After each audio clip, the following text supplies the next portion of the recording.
নমস্কার, হরে কৃষ্ণ। আশা করি ভগবানের আশীর্বাদে আপনারা সকলেই ভালো আছেন। আপনারা বুঝতে পেরেছেন আমি চলে এসেছি চৈত্র মাসে আমরা একাদশী ব্রত কবে পালন করব, আর তার মাহাত্ম্য কী, আর কোন টাইমে একাদশী ভঙ্গ করব আপনাদেরকে বলবো। আপনারা মন দিয়ে শ্রবণ করুন। তার আগে একটুখানি বলবো যে এই চৈত্র মাসে কামদা একাদশী খুবই গুরুত্বপূর্ণ একাদশী। এই একাদশী যদি আপনারা পালন করেন, গো হত্যা, ব্রহ্ম হত্যা সব পাপ নষ্ট হয়ে যাবে। আর এই একাদশী পালন করলে 10,000 অশ্ব যজ্ঞের ফল লাভ হয়। বুঝতে পারছেন, 10,000 অশ্ব যজ্ঞের ফল লাভ হয়। আর এই শাস্ত্রতে উল্লেখ আছে, এই একাদশী ব্রত, এই কামদা একাদশী ব্রত কেউ যদি না পালন করে তাকে বহু বছর নরকেতে বাস করতে হয়। এটা আমার কথা নয়, এটা শাস্ত্রতে কথা। বুঝতে পারছেন, শাস্ত্রতে উল্লেখ আছে যে এই কামদা একাদশীর কেউ যদি না পালন করে তাকে বহু বছর নরকে বাস করতে হয়। বুঝতে পারছেন, তার জন্য বলবো সকলকে হাত জোড়ে অনুরোধ করি বলবো এই পক্ষ বর্ধিনী একাদশী ব্রত পালন সকলেই করুন। আর পক্ষ বর্ধিনী একাদশী কেন বলা হয়, অমাবস্যা বা পূর্ণিমা সম্পূর্ণ হয়ে যদি প্রতিপদ পড়ে আর সেই ব্রত আমরা পালন করতে পারি না, তার পরের দিনও দ্বাদশী একাদশী আমরা পালন করি। কেন, একাদশী পড়ার আগে যদি অমাবস্যা বা পূর্ণিমা একটুখানি যদি থেকে যায়, তারপরে যদি একাদশী লাগে, সেই তিথি আমরা পালন করি না। তার জন্যে আমরা পালন করব পক্ষ বর্ধিনী মহা দ্বাদশী, এই কামদা একাদশী আমরা সকলেই পালন করব। ঠিক আছে। আর একটুখানি বলবো, একাদশী ব্রত পালন করতে গেলে মন দিয়ে ভক্তি সহকারে আপনারা পালন করবেন।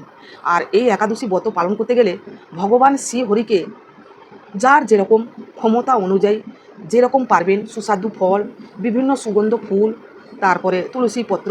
আমি আগেও বলেছিলাম যে তুলসী পত্র আর চন্দন আর কালো তিল চন্দনের সঙ্গে করে তুলসী পত্রতে দুপিঠি লাগিয়ে একটুখানি রেখে দেবেন, তারপরে ভগবানের চরণে অর্পণ করবেন। এ তো সতিল সচন্দন তুলসীপত্র নম কিং কৃষ্ণায় বাসুদেবায় নম। ভগবানের মস্তকে ঠেকিয়ে তার চরণে অর্পণ করবেন। আর ভগবান মস্ততেও একটা তুলসীপত্র দেবেন। তাহলে আমরা কি হলো, তুলসীপত্রও দান হলো এবং তিলও দান করা হলো। আপনারা বুঝতে পারলেন। তাহলে সেইভাবে আমাদেরকে ভগবানের সেবা করতে হবে ভক্তি সহকারে মন দিয়ে। আর ভগবানের নাম কীর্তন এইগুলো শ্রবণ করা, মালা জপ করা, গীতা পাঠ করা, এইগুলো কিন্তু আমাদেরকে একাদশী দিনও করতে হবে। মিথ্যা কথা বলা, পরনিন্দা পরচর্চা এইগুলো কিন্তু সেদিনে আমরা করব না, যে পথে বাড়িতে শান্তি থাকে, কোনো অশান্তি না থাকে। আর এবারে আমি বলবো, যারা আমিষ খাবার খান, আগের দিনে দশমী দিনে নিরামিষে আর খাবেন, রাত্রি 11টা 11:30টার মধ্যে খাবার খেয়ে নেবেন। খেয়ে দন্তমার্জন করবেন, কাঠি দিয়ে পরিষ্কার করে নেবেন, জিভ ছেলে নেবেন। কেন, একাদশী দিনেও যদি আমরা দান মাজি জিভ ছেলি, তাহলে রক্তপাত হলে একাদশী ভঙ্গ হয়ে যাবে। বুঝতে পারছেন, তার জন্যে একাদশী আগের দিনে আমাদেরকে করতে হয়, ভগবানের কাছে হাত জোড় করে সংকল্প করতে হয় যে কালকে আমি নির্জলা থাকবো, কি 12টা পর্যন্ত উপবাস থাকবো, কি ফল জল থাকবো, কি রাত্রি জাগরণ করব, কি রাত্রি জাগরণ করব না। আপনারা সেইভাবে ভগবানের কাছে সংকল্প করবেন। কেননা এই একাদশীতে রাত্রি জাগরণও আছে। আর যারা পারবেন শরীর বুঝে নির্জলাও থাকতে করতে পারেন, 12টা পর্যন্ত উপবাস থেকে, তারপরে নির্জলা 12টা পর্যন্ত উপবাস থেকে তারপরে ফল জল সেবা করতে পারেন, বড় দানা সাবু সেবা করতে পারেন, কিন্তু সামা দানা খাবেন না। তারপরে পঞ্চশস্য বর্জন করবেন, তারপরে সূর্যমুখী তেল, গাওয়া ঘি এইগুলোই খাবেন। আমি আর বেশি কিছু বলছি না, প্রত্যেক ভিডিওতে আমি বলি যে কীভাবে নিয়মকানুন করতে হয়। কোনো যদি নতুন বন্ধু আপনারা যদি এই একাদশী ব্রত করতে চান, তাহলে আপনার প্রশ্ন যদি থাকে, জয় শ্রীকৃষ্ণ রাধে রাধে বলে কমেন্ট করবেন। আমি যথাসাধ্য চেষ্টা করব আপনাদেরকে বলার জন্য। ঠিক আছে। একটা কথা বলবো, একাদশী দিনে কখনো নখ, চুল, শ্যাম্পু, সাবান, ক্রিম, চা, পান এইগুলো কিন্তু বর্জন করতে হবে ভাই। কেননা একাদশী দিনে এইগুলো করলে আমাদের ভালো ফলাফল ভালো হবে না। তার জন্য বলবো এইগুলো কিন্তু বর্জন করবেন। আর আমি বলছি, আপনারা আমার সঙ্গে থাকুন, আসুন, মন দিয়ে শ্রবণ করুন যে একাদশী কবে আমরা পালন করব। সময় খুবই কম আছে, তার আগে আমি বলে দিচ্ছি, আপনারা শুনে নিন। 26শে চৈত্র 9 এপ্রিল বুধবার একাদশী পালন হবে। আর 25শে চৈত্র 8ই এপ্রিল মঙ্গলবার কোন কোন জায়গায় একাদশী ব্রত পালন করবেন আমি সেটা বলছি, আপনারা মন দিয়ে একটু শ্রবণ করুন যে সেই জায়গাতে বা সেই জেলাতে আপনারা পড়ছেন কিনা একটু জেনে নিন।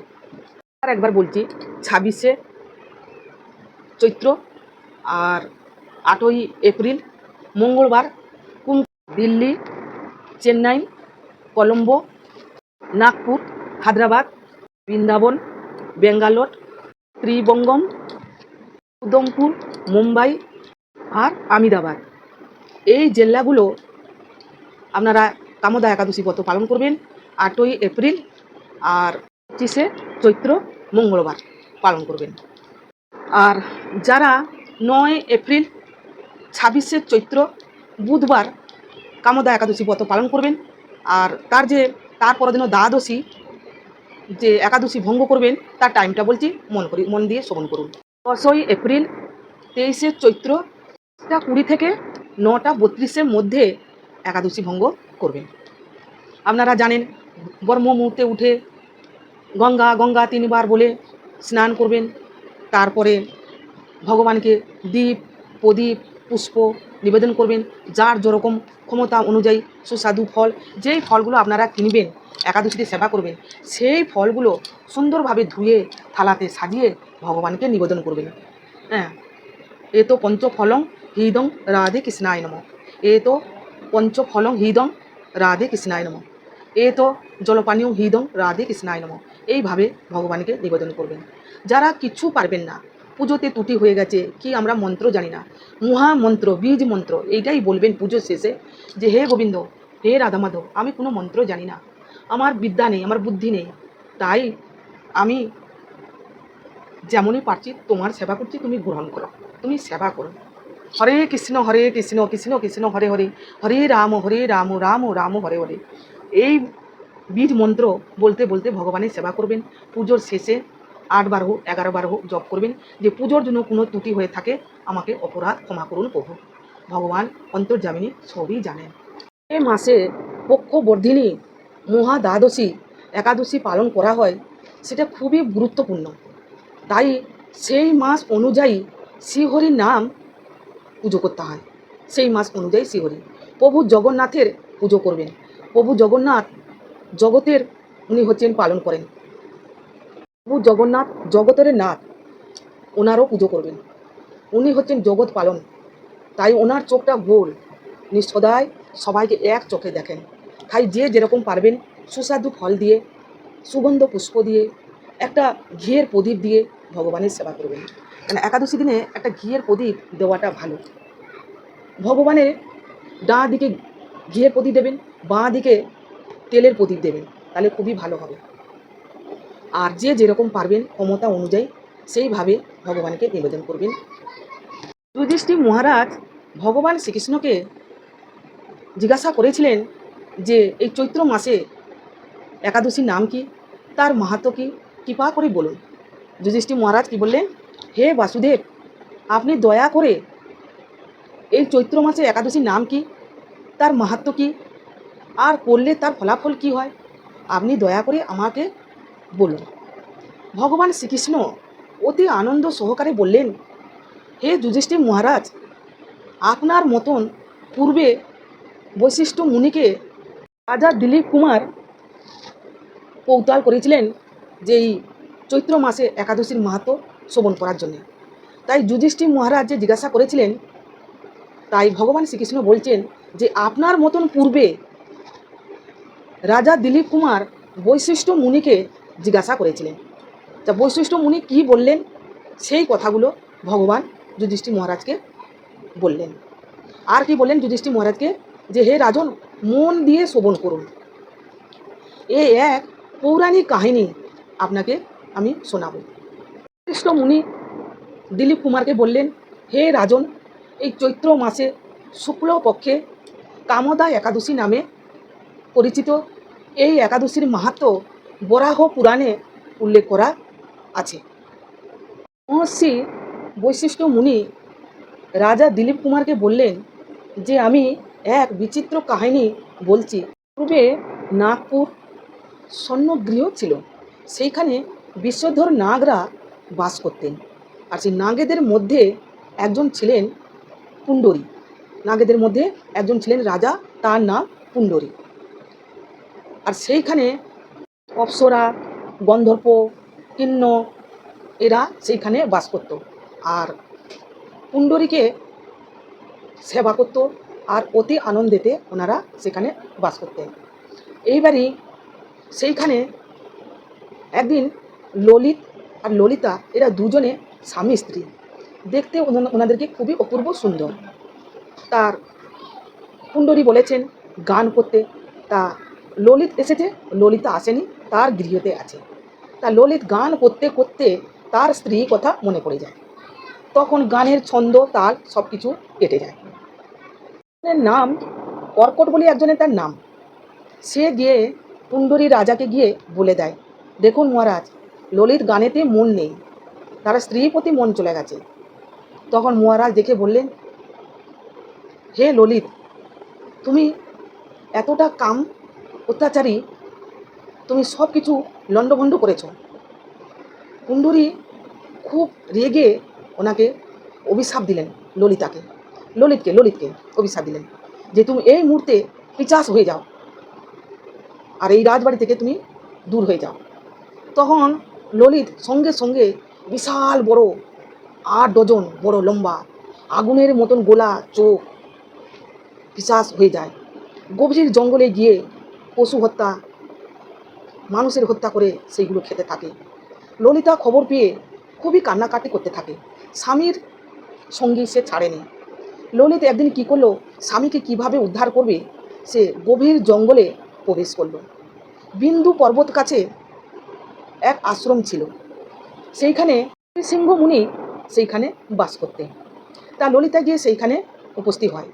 তা মুনিবর জিজ্ঞাসা করলেন, হে সুন্দরী, তুমি কোথা থেকে এসেছো, আর তোমার নাম কি, আর তুমি কার কন্যা, সত্যি কথা বলো। বীর ধন্যা গন্ধর্বর কন্যা, আমি ললিতা। আমার স্বামী পিশাচ শরীর থেকে কিভাবে মুক্তি লাভ করবে, আপনি তার উপায় বলুন। হে প্রভু, আপনার চরণে আমার শতকোটি প্রণাম। মুনিবর তখন বললেন যে চৈত্র মাসে শুক্লপক্ষে আসছে কামদা একাদশী, তুমি সেই একাদশী ব্রত পালন করো। ললিতা বৈশিষ্ট্য মুনির কথার মতন এই কামদা একাদশী পালন করে।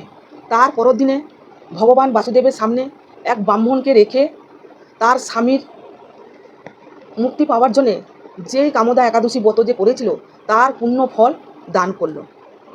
বৈশিষ্ট্য মুনি এই কথাটাই বলেছিলেন ললিতাকে। তাই ললিতা সেই বৈশিষ্ট্য মুনির কথা অনুযায়ী এই ব্রত সে পালন করে। আর বৈশিষ্ট্য মুনি দিলীপ কুমারকে বলছেন যে হে রাজন, মুনির কথা মতন ললিতা সেই ব্রত পালন করে তার স্বামীকে অর্পণ করে। তার স্বামী সঙ্গে সঙ্গে পিশাচ শরীর তার দূর হয়, দিব্য শরীর সে লাভ করে।